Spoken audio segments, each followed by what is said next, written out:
Hello use நம்ம வயசு எப்படி இருக்கீங்க? நல்லா இருக்கேன் நம்புகிறேன். ஆக்சுவலி முந்தா நேற்று கூலி படம் ரிலீஸ் ஆச்சு.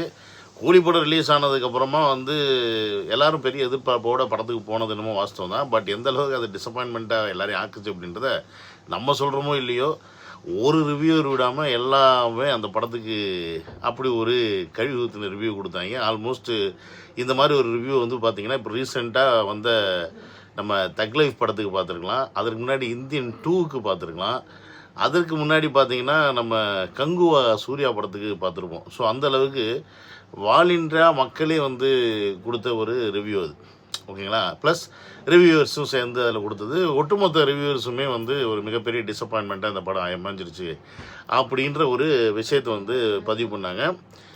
ஒரு ஜென்ரல் ஆடியன்ஸுக்கு பிடிக்கக்கூடிய படமா அப்படின்னு கேட்டிங்கன்னா, ரஜினியோடைய கான்செப்ட் தெரிஞ்சு ரஜினியை பிடிக்கக்கூடியவங்களுக்கு இந்த படம் பிடிக்கும், அவ்வளோதான். பட் இந்த லோகேஷ் அப்படின்ற அந்த எலிமெண்ட்டு தான் இந்த படத்துடைய மிகப்பெரிய ஒரு ப்ளஸ்ஸும் மைனஸுமே. ஏன்னா எல்லாருமே மெயினாக போனது பார்த்திங்கன்னா, இந்த 2K கிட்ஸ் எல்லாமே போனது பார்த்திங்கன்னா, லோகேஷோடைய எலிமெண்ட் படத்தில் எப்படி இருக்குது, ஒர்க் அவுட் ஆகிருக்கு, ரஜினி வச்சு என்ன பண்ணியிருக்காரு அப்படின்றது தான் இங்கே மேட்ரு. பட் இது அங்கே ஒர்க் அவுட் ஆனாமல் போனது தான் இங்கே மிகப்பெரிய சிக்கலாகி போச்சு. சரி, இப்போ எதுக்கு அதை பற்றி நீங்கள் பேசிக்கிட்டு இருக்கு அப்படின்னு நினைக்கலாம். படத்தோட ரிவ்யூ தான் பண்ணியாச்சா, இப்போ என்னத்துக்கு தேவையாது அப்படின்னு நினச்சினா, எஸ் இருக்குது. அதை வச்சு ஒரு மிகப்பெரிய அரசியலை பண்ண பார்க்குறாங்க. இந்த படத்தை வச்சு ஒரு அரசியலை பண்ண பார்க்கக்கூடிய எச்சத்தனமான ஒரு வேலையை இந்த திமுக பண்ணிக்கிட்டு இருக்கு அப்படின்றது தான் இந்த வீடியோ நம்ம டிஸ்கஸ் பண்ண போகிறோம். அப்படி ஒரு கேவலமான ஒரு வேலையை கண்டுபிடிச்சி உங்கள் முன்னாடி நான் கொடுக்க போகிறேன். ஸோ என்னோடய சேனலுக்கு யாராவது ஃபஸ்ட் டைம் வரையும் அப்படின்னா சப்ஸ்கிரைப் பண்ணிவிட்டு பெல் பட்டன் ப்ரெஸ் பண்ணி ஷேர் பண்ணுங்கள். மறக்காமல் கமெண்ட் செக்ஷனில் கமெண்ட்ஸை போட்டு போங்க. அண்ட் வாட்ஸ்அப் குரூப்பில் லிங்க் டிஸ்கிரிப்ஷனில் இருக்குது, அதை கிளிக் பண்ணி ஜாயின் பண்ணிக்கிங்க. நிறைய பேர் அந்த லிங்க்கில் என்னோடய நம்பருக்கு கிடைக்கிறனால நீங்கள் எனக்கு பர்சனலாக மெசேஜ் பண்ணுறீங்க, எனக்கு அதை ரிப்ளை பண்ண சொல்லி கேட்குறீங்க. சாரி, நான் ரிப்ளை பண்ண மாட்டேன், இப்போயே சொல்லிடுறேன். ஏன்னு கேட்டிங்கன்னா, ஆல்ரெடி அந்த மாதிரி ஒரு 2-3 பேருக்கு நான் ரிப்ளை பண்ணும்போது தான் அந்த ஸ்பேமில் போய் என்னுடைய அந்த அக்கௌண்ட் ஹேக் ஆகிடுது, வாட்ஸ்அப்பே ஹேக் ஆகிடுது. அதுக்கப்புறம் அது கொஞ்சம் நேரம் கழிச்சு ரிக்கவர் ஆகி வருது. ஸோ அதனால் அந்த மாதிரி பர்சனல் மெசேஜ் யார் பண்ணாலும் அவர்களுக்கு ரிப்ளை வராது. தயவு செஞ்சு தப்பாக எடுத்துக்காதீங்க. குரூப்பில் நீங்கள் பேசிகிட்டு இருங்க, குரூப்பில் நீங்கள் சேட் பண்ணுறீங்க, அதில் நான் ஏதாவது விஷயம் பார்க்குறேன்னா கண்டிப்பாக நான் ரிப்ளை பண்ணுவேன். டைம் கிடைக்கும்போது நான் குரூப்பில் உங்க கூட ஜாயின் பண்ணிக்கிறேன் அப்படின்றது சொல்லி வீடியோக்குள்ளே போகலாம் வாங்க.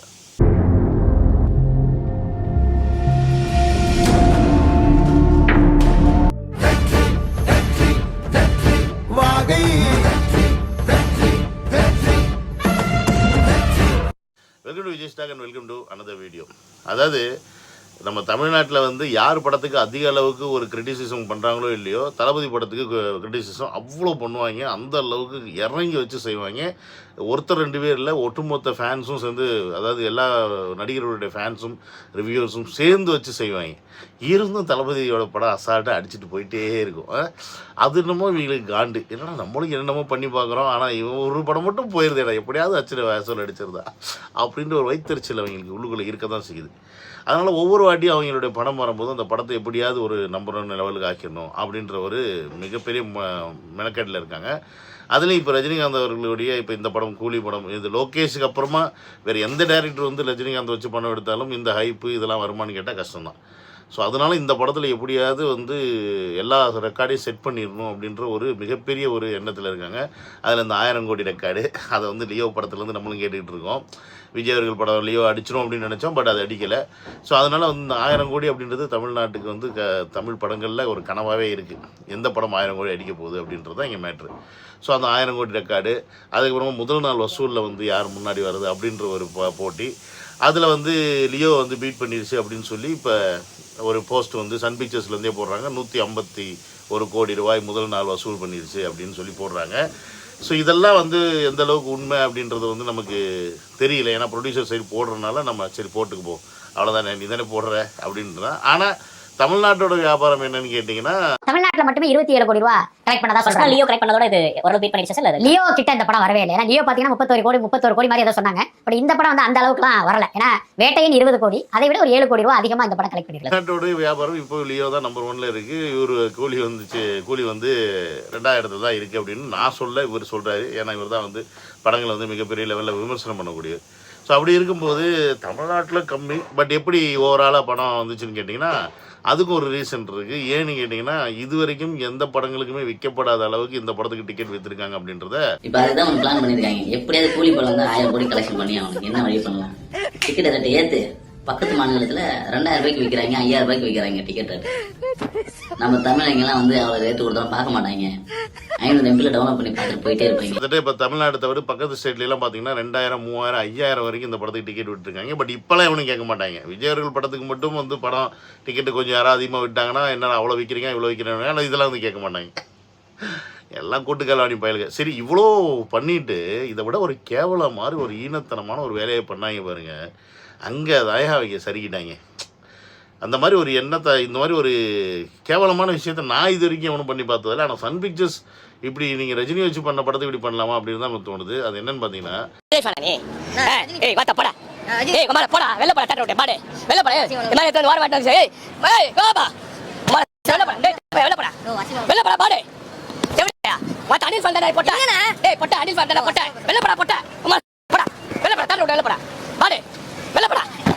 ஆளு பயங்கரமாக ஒரு பேசுகிறான். அதாவது அந்த அளவுக்கு ஒரு கோவம் வர மாதிரி பேசுகிறான். இது வந்து ஆப்போசிட்டில் நிற்கிற ஒரு விஜய் ஃபேனாக இருந்தால் இவன் பேசின பேச்சுக்கு அவனும் கோவம் வந்து என்னடா பேசுகிறேன், என்ன பயங்கரமாக இது பேசுன்னு சொல்லிட்டு அந்த இடத்துல ஒரு மிகப்பெரிய ஒரு கை கலப்பு வர்றதுக்கான எல்லா வாய்ப்புமே இருக்குது. ஏன்னா அந்த அளவுக்கு இவன் பேசிகிட்டு இருக்கான்.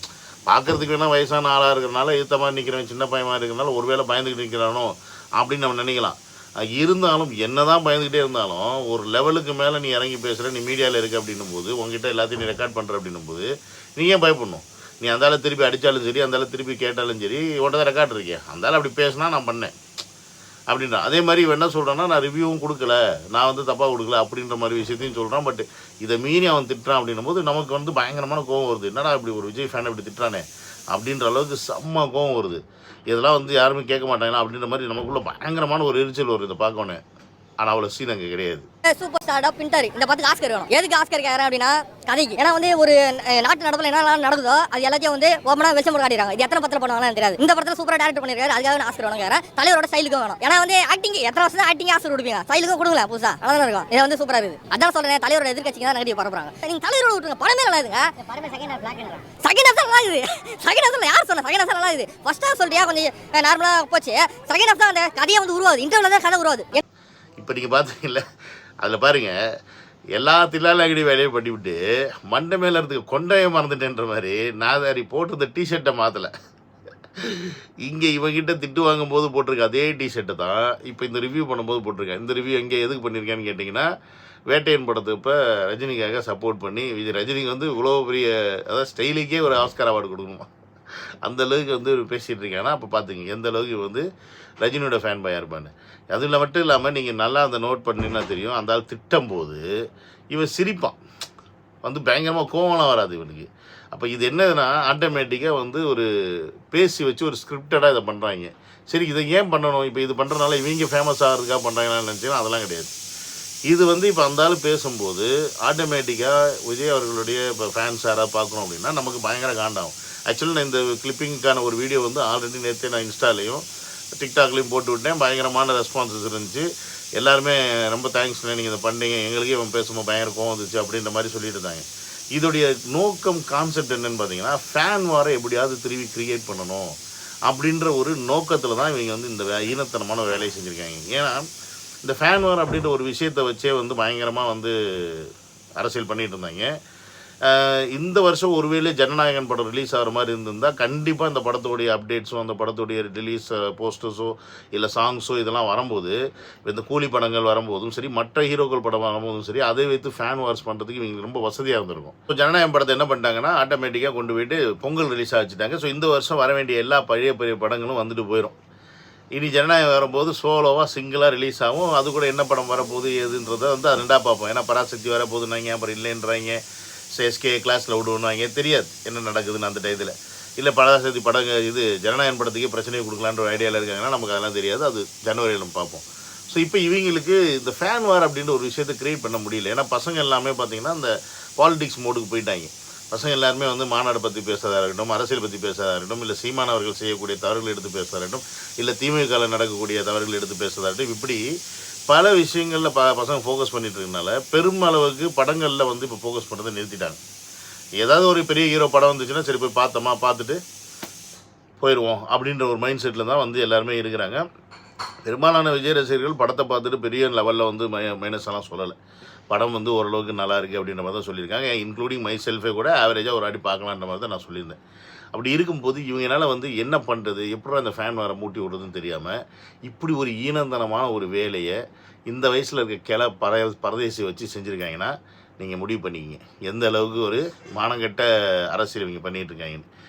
இவங்க நான் காலத்துக்கும் சொல்லிக்கிட்டே இருப்பேன், இவங்க வச்சு ரஜினியை வச்சு தான் அரசியல் பண்ணிகிட்டே இருக்காங்க. தமிழ்நாட்டுக்குள்ளே மிகப்பெரிய அரசியல் விஷயத்தை செய்கிறதுக்கு முக்கியமான ஒரு நபராக ரஜினி இருப்பார். எப்பயுமே பின்புலத்தில் அவர் இருப்பார். அவருக்கு தேவையான அமௌண்ட் எல்லாம் போயிட்டே இருக்கும். அவர் வந்து அவரே சைலண்ட்டாக பண்ண வேண்டிய விஷயங்கள் பண்ணிக்கங்கன்னு சொல்லிட்டு எனக்கு என்னன்னு இருப்பார். கடைசியில் சொல்லுவார், என் ரத்தத்தின் ரத்தமே என்னை வாழ வைத்த தெய்வங்களான தமிழ் மக்களுக்கு நான் என்றும் வந்து இதுவாக இருப்பேன் அதுவாக இருப்பேன்னு சொல்லுவார். ஆனால் எதுவாக இருப்பார் அப்படின்றது வந்து அவர் தான் தெரியும். ஏன்னா அவரை வைத்து என்ன பண்ணிகிட்டு இருக்காங்க அப்படின்றது இப்போ வரைக்கும் அவருக்கு புரியாமல் இருக்கிறாரா இல்லை புரிஞ்சும் சைலண்ட்டாக இருக்கிறாரா அப்படின்னா அப்போ அவர் மிகப்பெரிய சுயநலவாதியாக தான் இருக்கணும். ஏன்னா இந்த வயசில் அதை செய்ய வேண்டிய அவசியம் கிடையாது. அப்படி இருக்கும்போது அது இன்னமும் அதை செஞ்சுக்கிட்டே இருக்காங்க. பட் அது மட்டும் இல்லாமல் இன்னொரு லெவல் என்ன பண்ணுறாங்கன்னு பார்த்தீங்கன்னா, இப்போ இதை வைத்து இன்னொரு விஷயத்தையும் வந்து பண்ணுறாங்க. அதையும் இந்த கிழட்டு பயிலை வச்சு பண்ணியிருப்பாங்க பாரு. சும்மா வந்து ஒரு பொம்பளை வந்து வீட்டுக்கிட்ட வந்து பேசு, அதோட கஷ்டத்தை சொல்ல, அது பின்னாடி டிவி கட்டி எனக்கு அசிங்கமா முடியல. ஓட்டு தேவையில்லைன்றாங்க. எங்க ஓட்டு தேவையில்ல, அவர் ஜெயிச்சு காமிக்க சொல்லுங்க. முதல் தற்கொலை அரசியல்வாதி. இப்போ இது வந்து பார்த்தீங்கன்னா ஏதோ ஒரு இடத்துல ஒரு சம்பவத்தில் வந்து ஐ திங்க் நம்ம பனையூரில் வந்து அந்த லேடி நிறைய பேர் அப்போ பார்த்துருப்பீங்க நீங்கள். ஒரு லேடி வந்தது, அப்புறம் பையன் வந்தான், அப்புறம் ஏகப்பட்ட பேர் வருவாங்க போவாங்க. நம்ம பசங்க எடுத்து எக்ஸ்போஸ் பண்ணதுக்கப்புறமா அவங்க சைலண்ட்டாக போயிடுவாங்க, எல்லாமே திமுக கொத்தடின்னு சொல்லிட்டு. அதை எடுத்துகிட்டு வந்து இங்கே வந்து சொல்லுறோம். ப்ளஸ் வந்து ரஜினி ரசிகர்லாம் ஓட்டெல்லாம் நீங்கள் வேண்டாம் அப்படின்னு சொல்லிட்டீங்கன்னா அப்படின்ற மாதிரி வந்து ஒரு கான்செப்டை கொண்டு வராங்க. நம்ம இங்கே வந்து ஃபர்ஸ்ட் ஆஃப் ஆல் பாலிடிக்ஸில் வந்து வந்திருக்கிறது வந்து ரஜினி ரசிகராக இருக்கட்டும், அஜித் ரசிகராக இருக்கட்டும், யாராக வேணா இருக்கட்டும், எல்லாருமே ஒட்டுமொத்தமாக மக்கள் தான். எண்ட் ஆஃப் த டே ஒருத்தர் வந்து சிஎம் ஆனான்னா பிடிச்சாலும் பிடிக்கலைனாலும் அவர் தான் எல்லாருக்கும் சிஎம். இது நம்ம முதல்ல புரிஞ்சுக்கணும். அதில் அந்த கட்சி இந்த கட்சி எந்த கட்சியும் கிடையாது, எல்லா கட்சிக்குமே அவர் தான் சிஎம். ஒருத்தர் சிஎம் ஆனார்னா அது ஸ்டாலினாக இருக்கலாம், இல்லை எடப்பாடி பழனிசாமியாக இருக்கலாம், இல்லை சீமானாக இருக்கலாம். ஏன் இவங்களெல்லாம் முன்னாடி சொல்கிறேன், நான் தளபதி சொன்னேன்னா நீ தளபதி ஃபேனுங்க, நமக்கு தெரியும் அடுத்த 2026 யார் வரப்போகிறான்னு. இருந்தாலும் இவங்களெல்லாம் வந்து அப்படி ஒப்புக்கிச்ச பண்ணி வச்சுப்போமே, அதுக்காக சொல்கிறேன்.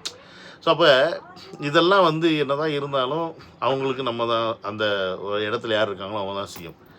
அப்படின்னும்போது ஒரு பொலிட்டிக்கலில் இருக்கிற ஆட்கள் வந்து பார்த்திங்கன்னா, பொலிட்டிஷியனாக இருக்கிறவங்க வந்து பார்த்திங்கன்னா ஏன் ஓட்டு வேண்டாம் ஓட்டு வேண்டாம்னு யாரும் எங்கேயும் சொல்லவே மாட்டாங்க. அப்படி சொன்னாங்கன்னா அது முட்டாள்தனம் தான். இப்போ நம்ம வேணா கோவத்தில் வேணா ஒருத்தையே போடா காட்டி போடா, நீ எப்படி இருந்தாலும் அவங்க தானே போட போகிற, நீ அவருக்கு தானே சப்போர்ட் பண்ணி பேச, அப்புறம் எதுக்கிட்ட உனக்கு விளக்கணும் வைக்கணும்னு சொல்லி கேட்போம். அது நியாயமான ஒன்று தான். இப்போ டிஎம்கேக்காரனா டிஎம்கே தான் போட போகிறான், ஏடிஎம்கேக்காரன் வெறியாக இருக்கான் அங்கே தான் போடுவான். நாம் தமிழர் சீமான் பின்னாடி வந்து சுற்றின்னு இருக்காரு அப்படின்னா அங்கே தான் போடுவாங்க. ஸோ இப்படி ஒரு சில கூட்டங்கள் இருக்கும், அது வந்து என்ன தான் பண்ணாலும் தவிர்க்காது அங்கே தான் போடும். நம்மளுடைய ஃபோக்கஸ் என்னென்னா மக்கள்கிட்ட தான் போக போகிறோம். அந்த மக்கள்கிட்ட தான் நம்மளுடைய விஷயத்தை சொல்ல போகிறோம். ரெண்டாவது மக்கள் தான் முடிவு பண்ண போகிறாங்க. ஸோ அப்படின்னும் போது நம்ம மக்கள் தான் மெயின் கான்செப்ட். இப்போ இந்த மக்களில் தான் ரஜினி ரசிகர், கமல் ரசிகர், விஜய் ரசிகர், விஜயகாந்த் ரசிகர், இப்படி எல்லாருமே பிரிஞ்சு கிடக்குறாங்க. இப்போ இதில் யாரெல்லாம் வந்து பண்ண போகிறாங்க அப்படின்றது தான் ரெண்டாவது டே. இதில் இப்போ ரஜினி ரசிகர் ஓட்டு வேண்டான்னு யாரும் சொல்ல மாட்டாங்க. ரஜினி ரசிகர்களாக இருந்தாலும் சரி, அஜித்தாக இருந்தாலும் சரி, சூர்யாவாக இருந்தாலும் சரி, ஓட்டு போடணுமா வேண்டாமான்னு ஒவ்வொரு கட்சியோட மேனிஃபெஸ்டோவும் அவங்க செய்யக்கூடிய விஷயங்களையும் வச்சு தான் முடிவு பண்ணணும். அதை தான் அவங்க எண்ட் ஆஃப் த டே அந்த டயத்தில் ஓட்டு போடும்போது முடிவு பண்ணுவாங்க. சில பேர் என்ன பண்ணுவாங்கன்னா அவங்க கட்சிக்காக நமக்கு தான் சொல்லிட்டு இருப்பாங்க. ஆனால் அந்த இடத்துல ஓட்டு போடுற நேரத்தில் அவங்க மைண்டு மாதிரி யாருக்காவது போட்டு வரலாம். கேட்டால் உனக்கு தான் போட்டுன்னு போயிடுவாங்க, யாரும் கேட்க போகிறா. ஸோ இது நடக்கக்கூடிய விஷயந்தான்.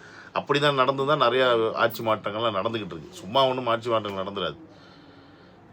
எல்லா காலகட்டத்திலையுமே எம்ஜிஆர் வரும்போதும் சரி திமுக வலிமையாக தான் இருந்துச்சு. அப்புறம் எம்ஜிஆர் ஜெயிச்சார்.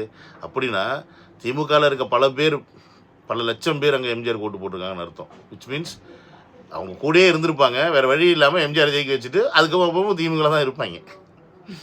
அந்த மாதிரி ஒவ்வொரு கட்சியிலுமே இருக்கக்கூடியவர்கள் செய்ய வேண்டிய வேலைகளை செய்வாங்க. ஏன்னா அவங்களும் மக்கள் ரெண்டாவது அவங்களும் வாழணும், அவங்க பிள்ளைங்களும் வாழணும், அவங்களுக்கு நல்ல கல்வி, நல்ல மருத்துவம், நல்ல வசதி, வேலைவாய்ப்பு இதெல்லாம் தேவைப்படுது.